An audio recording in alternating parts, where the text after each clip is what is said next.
everyone, this is Abhirambika Ravi Varman. Welcome to the series of Becoming Unstoppable. I am your life and leadership coach, and I am super excited to share some lovely stories, some insights on how I become unstoppable and how there are so many inspiring people in this world who are unstoppable. And together, I think we are going to learn a lot of ways, methods, and everything. So I'm excited. This is the first episode, and the first episode is about why unstoppable, right? Why should anyone be unstoppable? Why can't we just, just be, or just do what we are doing, right? There are times in our life that we are put in situations. When we are put in some situations which are tricky and challenging, then what we do is we push ourselves, we bring the other side of ourselves, we think differently, we do things in a manner that normally we wouldn't do, and see a different kind of result. Now, one thing that I've seen in common with a lot of unstoppable people are they enjoy life. So I'm going to share with you, before I get into that space, a simple story about Aaron Ralston. I'm sure you would have watched this movie, the 127 hours, where he talks about, or the movie tells you about how he overcame a situation where he got stuck in a canyon and his hand got stuck behind a massive rock, and he had to actually cut his arm out and get out of this situation. Now, there were two choices left with him. One is either he dies, right? Because he had very less water, he had very limited food to eat. He was stuck there and he couldn't do anything. He tried his maximum effort to move that rock and take out his hand, but nothing could actually happen. So finally he took the courage to actually cut off his hand. Why am I sharing this story is, there is one thing that happens when somebody else, or let's say, we've been put in such a situation and somebody else had to chop our hand off. I know it's painful, but it's not me who's doing. I'm not going to sit and chop my own hand, but it's somebody else. But here, in this case, Aaron was stuck alone. And he had this blunt knife. So it was not a one-shot chop. He had to go through this. He had to figure out ways to break his bone.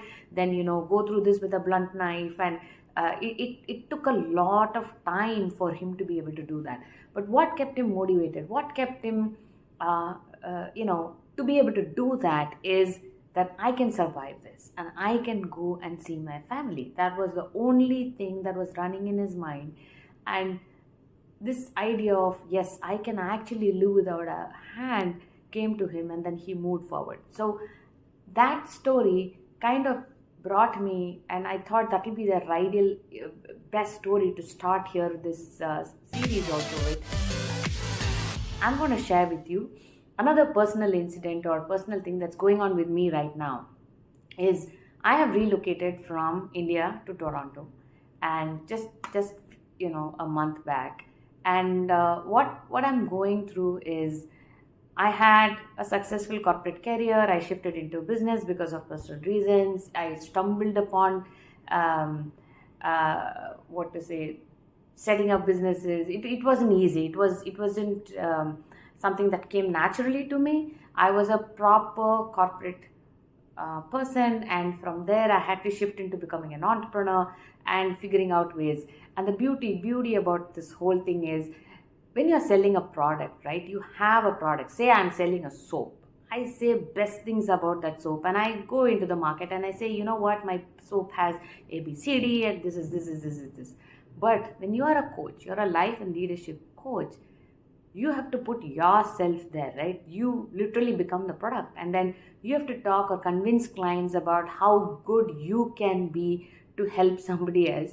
And that used to be my biggest challenge. How do I talk to somebody and say, hey, you know what, I can be your best coach, right? So I'm sure many coaches who are into entrepreneurial spaces and who are running their own business would agree with me on this one thing, because that was a big challenge and I had to overcome that. I set up a successful business. It was running fine. It is still running fine in India, and also moving here because my husband had to move.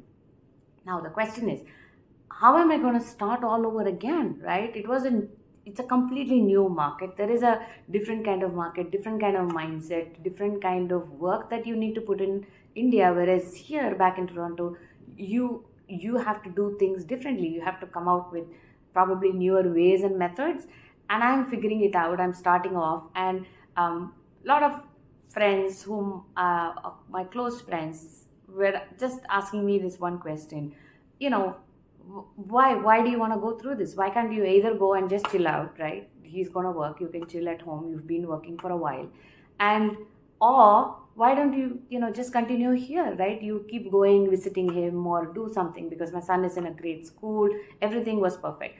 The one thing that kept me is giving me confidence is in myself, right? The ability that I can start all over again, and I can set up what I want, probably looking at it from a perspective of expansion and not thinking of, oh, I'm going to leave something behind and come here, and pick up learnings from what I went through back in India and then restart it from a slightly better step. So I'm going to share 5 things, or 5 reasons why you should be unstoppable. So the number 1 is unstoppable people can set goals, ambitious goals, and actually achieve them, right? So when you setting goals, sometimes when we set goals, we set very conservative goals that are easy to achieve. Any which ways you will end up achieving them. But unstoppable people set ambitious goals, and they will be determined and have the courage to be able to achieve that. The reason is unstoppable people are resilient. So they know, even if they fall back, they know how to pick themselves up and bounce back. The third reason is unstoppable people are confident. They're confident, creative, and innovative. Fourth reason is they are passionate and motivated.